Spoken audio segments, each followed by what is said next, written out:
Now, as I'm sure you know, earlier on this year we ran a story about Arcona, the Swedish yard that are developing a brand new 50-footer for their range. Well, it just so happens they're here at the Southampton show, so I took that opportunity to catch up with their designer, Niels Jeppesen, to find out how the project's going.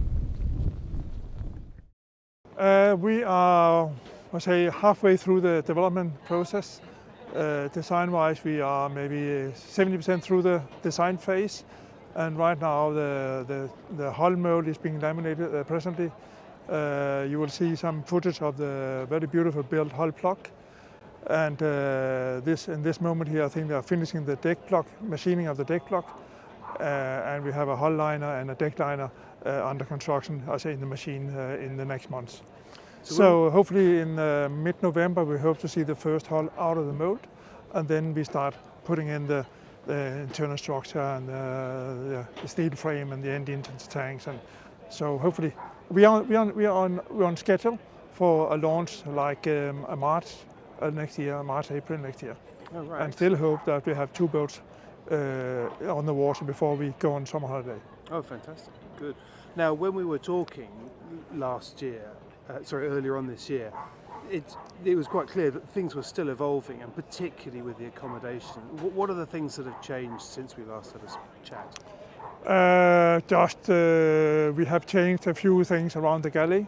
We had an idea of a kitchen island or a sink island, a separate one, but we realized that it wouldn't give enough accommodation or space for cutlery and kitchen hardware. So we have now extended the kitchen island to be joined with another little kitchen unit next to the entrance, and that's the main difference.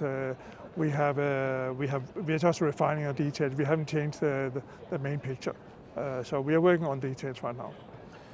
For people who haven't yet seen the original piece that we did about the new 50, give us an overview about why this boat's important and what it is about the 50.